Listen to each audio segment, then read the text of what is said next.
عباده الذين اصطفى أما بعد বাংলাদেশ আজাদ ইসলাম party Noakhali জেলা কর্তৃক আয়োজিত আজকের এই মত বিনিময় সভায় সম্মানিত সভাপতি আমার অনেক প্রিয় মানুষ, বহু বছর থেকে ওনার সঙ্গে আমাদের যখন ছিলাম তখন থেকেই আমরা একসঙ্গে কাজ করছি। আমাদের নেতৃবৃন্দ স্থানীয় যেমন আমার অত্যন্ত সুবিধ এবং বিভিন্ন স্কুল কলেজ মাদ্রাসায় পড়া হচ্ছেন, এরকম তারা আমাদের সহকর্মী রয়েছেন। সকলকে আমি আন্তরিক মোবারকবাদ জানাই যে আপনারা আজাদ ইসলাম পার্টির আজকের এই আয়োজনে আমরা একত্রিত হয়েছি।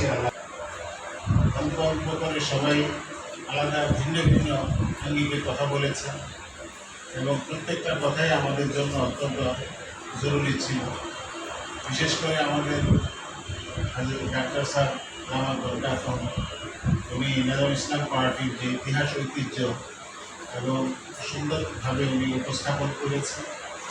আমাদের আমির জিহাদি ভাই, আমাদের ছাত্র সমাজের সভাপতি, তিনি একটা খুব জরুরি কথা বলেছেন এবং অন্যান্য সবাই যা বলেছেন আলহামদুলিল্লাহ আমাদের জন্য এগুলি আগামীর জন্য পাথেয় হবে নিশ্চিতভাবে।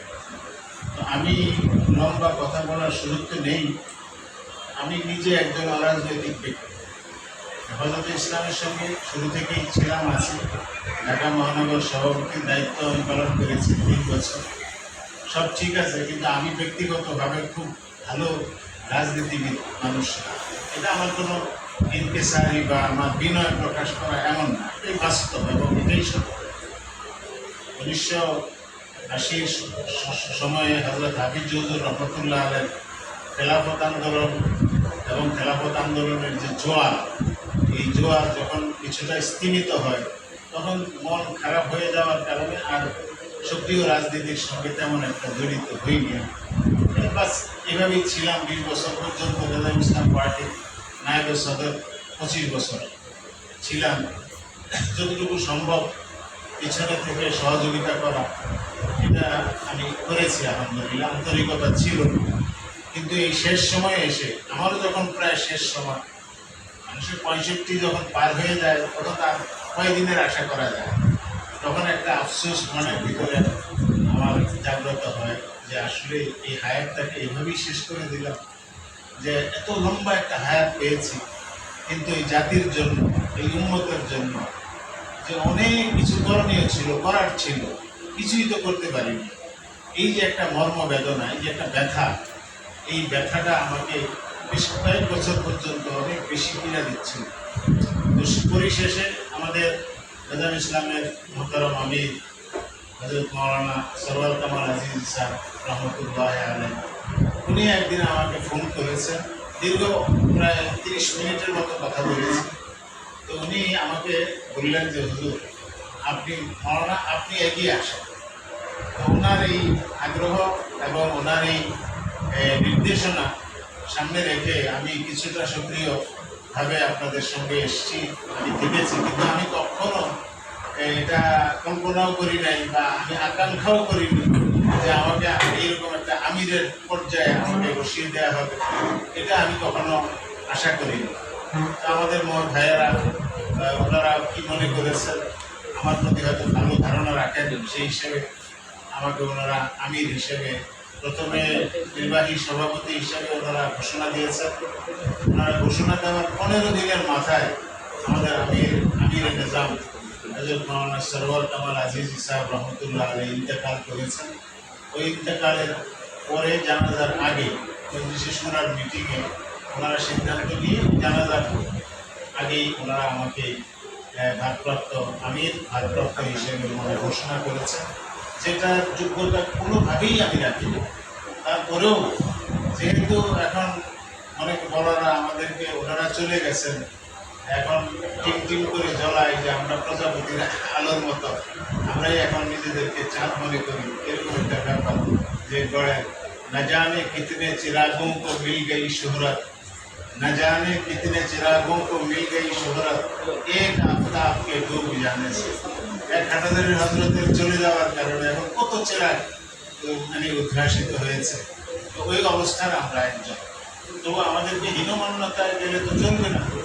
উম্মতের যে জিম্মেদারি, উম্মতের ফালাহ এবং বেহবুদের যে জিম্মা আমাদের উপর আছে, ছোট মানুষ হলেও আমাদেরকে এই জিম্মা পালন করতে হবে। তো সেই আশার উপর ভর করেই আমি আপনাদের এই সংগঠন, প্রিয় সংগঠন, ঐতিহ্যবাহী সংগঠন বাংলাদেশ নেজাম ইসলাম পার্টির এই হাল ধরে এখন ঠিক ঠিক করে চলছি। তো আমি আমার এই কয়েকদিনের 2 মাসের যে আমি যে ইতিবৃত্ত আপনাদের সামনে তুলে ধরলে আপনারা ইনশাআল্লাহ আশ্বস্ত হবেন এবং উৎসাহী হবেন। কিন্তু আমার সময়ের স্বল্পতার দরুন আমি আপনাদের সামনে বিস্তারিত কথা বলতে পারছি না। শুধু এইটুকু বলবো যে আলহামদুলিল্লাহ এই 2 মাসে সারা বাংলাদেশের প্রত্যেকটা জেলায় আমরা নক করেছি এবং ইনশাআল্লাহ প্রতিটা জেলায় আমাদের কমিটি আগামী 1 মাসের মধ্যেই আমরা আমাদের কমিটিগুলো আমরা পেয়ে যাব। আজকেও আমরা চাঁদপুরের ডিস্ট্রিক্ট কমিটি আমরা করে এসেছি।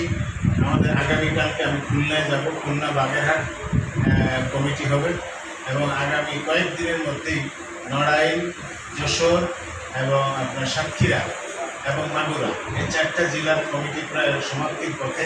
ওনারা আমাদেরকে জমা দিবেন। আপনাদেরকে একটা খাতা শোনানো আর কি, আপনাদেরকে হিম্মত আফজাইয়ের জন্য।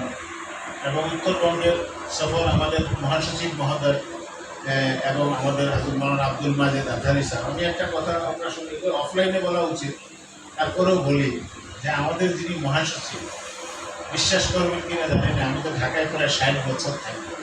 ঢাকার হায়াত আমার প্রায় 60 বছর। অনেকের সঙ্গে চলার সুযোগ আমার হয়েছে, অনেক ওলামায়ে কেরামের সঙ্গে আমার খুব হৃদ্যতা না হলেও, অন্তত মাখামাখি না হলেও একটা উঠা বসার একটা সুযোগ আমার হয়েছে। যে আমাদের মহাসচিব মহোদয় যিনি হযরত মৌলানা মুসা বিন ইজহার সাহেব, আপনারা সবাই চেনেন। ওনার মতো এরকম এই বয়সে এইরকম একজন খোদা ভীরু, তাকওয়াওয়ালা, ইবাদত গুজার, বেশি কাসির তেলাওয়াত করনেওয়ালা, সমস্ত নফল ইবাদতকে বড় এহতেমামের সঙ্গে পালনকারী আমি একটা মানুষ খুঁজি। আপনি মনে করেন যে কোনো নফল রোজা উনি কাজা করেন, কোনো নফল রোজা, এবং সমস্ত নফলিয়াতগুলি আউয়াবিন থেকে শুরু করে তাহাজ্জুদ পর্যন্ত আপনি মনে, উনি তো এখন নেই, সেই হিসাবে আমি বলছি যে প্রত্যেকটা নফল ইবাদতগুলিকে উনি একদম ইহতেমামের সঙ্গে উনি আদায় করেন। এবং আপনি যদি বলেন ইংরেজি ভাষা, আরবি ভাষা, অনর্গলভাবে উর্দু ভাষা এবং সুন্দর সাবলীল এবং প্রাঞ্জল ভাষায় বাংলায় উনি নিজের অভিব্যক্তি যেভাবে প্রকাশ করতে পারেন, এত যোগ্যতা সম্পন্ন হাদিসের মসনদে উনি একজন সুযোগ্য মুহাদ্দিস। এবং কামরাঙ্গী চর মাদ্রাসা, নড়িয়া হাবিব চৌধুরীর মাদ্রাসায় উনি বুখারী শরীফের দর্শে উনি কী করেন, দর্শকে উনি মুজাইয়েন করেছেন এবং দরজ দিয়ে যাচ্ছেন। এই যে একজন মানে একটা সর্বাঙ্গীন যোগ্যতা সম্পন্ন একজন মহাসচিব বা লিডার আমাদের আপনি কোনো ইসলামী দলে আপনি খুঁজে পাবেন না। এটা আমি এবং ঈর্ষান্বিতভাবে বলছি না, আমি এটা আমাদের শুকর আদায় করছি যে আল্লাহ তাআলা নেজাম ইসলাম পার্টিকে এবং ওনার পারিবারিক যে ঐতিহ্য, এই ওনার নিজের দিক থেকে, বাবার দিক থেকে এবং ওনার শ্বশুরের দিক থেকে একটা মানে বিশাল মানে আপনার ব্যক্তিত্বের অধিকারী হাফিজ হুজুর রহমতুল্লাহ আলাইহির নওয়াসি নাতি বিয়ে করেছেন উনি এবং মুফতি ইজহারুল ইসলাম সাহেব। বর্তমানে কিছু বিষয়ে ওনার সঙ্গে আমাদের মতদ্বৈততা এবং মতের পার্থক্য রয়েছে, কিন্তু বাংলাদেশে এই বর্তমান সময়ে এত বড় মেধাবী এবং এত বড় মুহাদ্দিস এখন বর্তমান সময়ে জীবিত আছে কিনা আমার জানা নেই। উনি হলেন মৌলানা মুফতি ইজহারুল ইসলাম সাহেব। ওনার যে নানা দিক থেকে যে ওনার নিসবত, আমি একটু অপ্রাসঙ্গিক হলেও কথাটা বলে দিলাম এই জন্য যে আমরা আসলে একটা লিডারশিপ তৈরি করতে চাচ্ছি। আপনারা অনেকেই ইতিহাস বলেছেন, ইতিহাসের বই আপনারা পড়বেন, যেমন আবুল মনসুরের আমার দেখা রাজনীতি 50 বছর, এই বইটা আপনারা পড়বেন। মানিক মিয়া, ফজল হোসেন মানিক মিয়া 20 বছর, মিজানুর রহমান চৌধুরী সাবেক প্রধানমন্ত্রী, ওনার লেখা রাজনীতির দিনকাল, এই মোটামুটি এই বইগুলি আপনারা কিন্তু যারা রাজনীতি করেন ওনারা পড়বেন। দেখবেন যে আপনার এই মানে আপনার কি বলবো যে কি বলে এটাকে, মানে আমাদের উলামায়ে কেরামের তার মধ্যে এই পাশ কাটিয়ে ওনারা যদিও ইতিহাসকে কিছুটা গোপন করেছেন, তারপরেও এই বইগুলো আমাদের জন্য পাঠ করা, উপমহাদেশের রাজনীতি যদি আমরা করি, রাজনীতির সঙ্গে যদি আমরা সম্পৃক্ত হই, তাহলে এটা আমাদের জন্য জরুরি। আমি বলছিলাম এই কথাটা যে আমাদের এই যে বঙ্গবন্ধু শেখ মুজিবুর রহমান বলেন, আওয়ামী লীগের শেখ মুজিবের কথা বলেন, এই শেখ মুজিব যখন আপনার আওয়ামী লীগের সেক্রেটারি হয়, আওয়ামী লীগের যখন হয়, নেতা হয়ে আসেন, তখন আওয়ামী লীগের সেক্রেটারি ছিলেন শামসুল হক। শামসুল হকের নাম এই দেশে কেউ জানে না, কেউ ছিলেন কি চেনেন? আপনার নাম শুনছেন? আওয়ামী লীগের প্রথম সাধারণ সম্পাদক শামসুল হক সাংঘাতিক বিদ্যান একজন মানুষ ছিলেন। এমন এমন ইতিহাসের এমন জায়গায় তিনি নিক্ষিপ্ত হয়েছেন যে ওনার মৃত্যুর খবরটা পর্যন্ত বাংলাদেশের মানুষ জানে না, উনি কোথায় ইন্তিকাল ওনার হয়েছে, শামসুল হক সাহেব। তখন এই শামসুল হক সাহেবের একটা নখের পরিমাণ যোগ্যতা শেখ মুজিবের ছিল না, কিন্তু শেখ মুজিবের ভিতরে কিছু জিনিস ছিল, ওই জিনিসগুলোকে চারিদিক থেকে পরিপুষ্ট হয়ে উনি এমনভাবে উদ্ভাসিত হয়েছেন, সারা বাংলাদেশের মানুষ শেখ মুজিবকে এক নামে চিনে, ঠিক না? এটা যারা তৈরি করেছেন তারা আশপাশের মানুষগুলো, আমরা যারা আছি নেজাম ইসলামের কর্মী, আমরা যদি মনে করি যে আমাদের লিডারশিপ তৈরি করতে হবে, তাহলে আমাদের মহাসচিব সাহেবকে আপনারা সামনে রেখে যদি আমাদের যে এই নেজাম ইসলামের কাজকে আমরা সামনে এগিয়ে নিয়ে যেতে পারি, ইনশাল্লাহ আমাদের একজন লিডারশিপ আমাদের বাংলাদেশে এখন লিডারশিপ তৈরি হচ্ছে না। মৌলানা মামুনুল হক সাহেব হয়েছেন না? বাংলাদেশে কয়জন মামুনুল হক আছে? আপনি বলেন কয়জন মামুনুল হক হবে? এই মনে করেন যে লম্বা ইতিহাস ঘাটে দেখবেন যে একজন মামুনুল হক তৈরি হওয়া এত সহজ, একজন মুসাবির এজহার তৈরি হওয়া এত সহজ। এই জন্য ভাই বলি যে আমাদেরকে আল্লাহ তাআলা এবং আমাদের গতকালকেও বাংলাদেশের একজন বিশিষ্ট শাইখুল হাদিস এবং বাংলাদেশ ঢাকা শহরে 3 বিঘা 3.5 বিঘা জায়গার উপর যার মাদ্রাসা, মুফতি শহীদুল্লাহ কাসমি, অনেক প্রবীণ মানুষ, উনি গতকালকে নেজাম ইসলাম পার্টিতে যোগ দিয়ে নায়েব সদর হিসেবে উনি গতকালকে নির্বাহী আপনার সুরার বৈঠকে সিদ্ধান্ত হয়েছে ওনাকে নায়েব সদর করা হয়েছে। উনি হাজার হাজার ছাত্র ওনার বাংলাদেশে। এই জন্য আমাদের মানসিকভাবে আমরা যেই বিপর্যয় থেকে আমরা উঠে এসেছি, আমাদের মন খারাপ করার ইনশাআল্লাহ কোনো কারণ নেই। আমাদের আগামী অনেক বেশি সমৃদ্ধশালী নেজাম ইসলাম আপনাদের সামনে ইনশাআল্লাহ বেশি আসবে, এটা আপনারা নিশ্চিত থাকতে পারেন। কি আমার কথা আপনাদের বিশ্বাস হয়? এবং ইনশাআল্লাহ আমরা বিভিন্ন বিভাগে আমাদের কার্যক্রমের যে বিস্তৃতি হচ্ছে, এটা আগামী নিকট ভবিষ্যতেই ইনশাআল্লাহ আপনারা একটা আশাব্যঞ্জক অবস্থান আমাদের ইনশাআল্লাহ হচ্ছে। এই আজকেই সেটা প্রমাণ করে আমি এই নোয়াখালী জেলার যে কমিটি সভাপতি, সেক্রেটারি এবং অন্যান্য যারা নেতৃবৃন্দ আছেন সবাইকে আমি তাহে দিল সে শুকরিয়া জানাই যে আপনারা ইনশাআল্লাহ যে যতটুকু আয়োজন, যত স্বল্প সময়, আরও লম্বা সময় নিয়ে যদি এই আয়োজন করা হতো তাহলে এখানে অনেক মানুষের সমাগম হওয়া সম্ভব ছিল, কিন্তু একেবারেই ন্যূনতম সময়ে আপনারা যে আয়োজন করেছেন, এই আয়োজনের জন্য আমি আপনাদের সবাইকে আন্তরিক মোবারকবাদ জানাই। পরিশেষে আমার ওই প্রথম কথাটা যে কথাটা আমি বলতে চাই, ভাই, লিউতফিউ নূরাল্লাহ ইউরিদুনা লিউতফিউ নূরাল্লাহ বিআফওয়াহিহিম ওয়াল্লাহু মুতিম্মু নূরিহি ওয়ালাউ কারিহাল কাফিরুন। ওরা চাইবে, বাতিলরা চাইবে, শুধু বাতিল শুধু আমেরিকায় আর ভারত শুধু বাতিল না, আমেরিকা এবং ভারতের মানে 5 হাজারো লাখো মানুষ এই বাংলাদেশে আছে যারা চায় না এদেশে ইসলাম প্রতিষ্ঠিত হোক। কি বলেন, ঠিক কিনা? এই জন্য দেখবেন অনেক বড় বড় দল নতুন নতুন হ্যাকমত সামনে নিয়ে আসছে, যেমন একামতে দিনের সাইনবোর্ড উঠিয়ে দিয়েছে। কেন?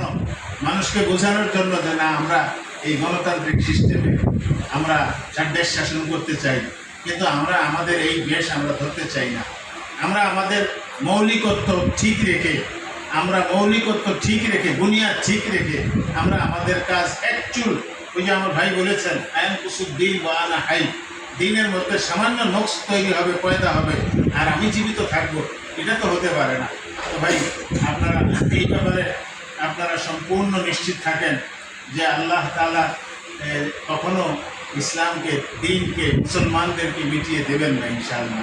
কথা বুঝে আসে? লিয়ুতফিউ নূর আল্লাহ, ওরা চাইবে ফু দিয়ে এই প্রদীপকে নিভিয়ে দিতে, কিন্তু এটা কি কখনো সম্ভব? इस्लाम ज़माने में दबने को नहीं आया, इस्लाम ज़माने में दबने को नहीं आया, तारीख में ये मजमून हम तुमको दिखा देंगे। আমাদের ইতিহাস, ঐতিহ্য, ইসলামের ইতিহাস আপনারা পড়বেন, আপনারা পাঠ করবেন। ওলামায়ে হিন্দকা শানদার মাঝি আপনারা দেখেন, আবৃত্তি আপনারা পড়েন। আপনাদের এই সমস্ত ইতিহাসগুলি যদি আমাদের সামনে আসে, আপনারা ইসলামের সেই সমুজ্জ্বল ইতিহাস আমাদের সামনে জল করছে এখনো। এই জন্য আমাদের শঙ্কিত হওয়ার কোনো কারণ নেই, আমাদের হিম্মত পস্ত হওয়ার কোনো কারণ নেই। আমরা সাহসিকতার সঙ্গে ইনশাআল্লাহ আগামী দিনে নেজাম ইসলাম পার্টির এই ঝান্ডাকে আমরা ইনশাআল্লাহ, আকাবিরের এই ঝান্ডাকে আমরা অনেক দূর এগিয়ে নিয়ে যাওয়ার জন্য প্রত্যয় নিয়ে ইনশাআল্লাহ আমরা আজকের এই মাহফিল থেকে, বৈঠক থেকে, এই মিটিং থেকে, আলোচনা সভা থেকে আমরা সবাই একটা বিশেষ প্রত্যয় নিয়ে আমরা ইনশাআল্লাহ বিদায় হব। আমাদের এখানে যারা নতুন ভাই এসছেন তাদেরকেও আশ্বস্ত করি, আসেন এই মিছিলে। এটা সাহাবায়ে কেরামদের মিছিল, সাহাবায়ে কেরামরা যেই মিছিলে সামিল হয়েছিলেন আমরা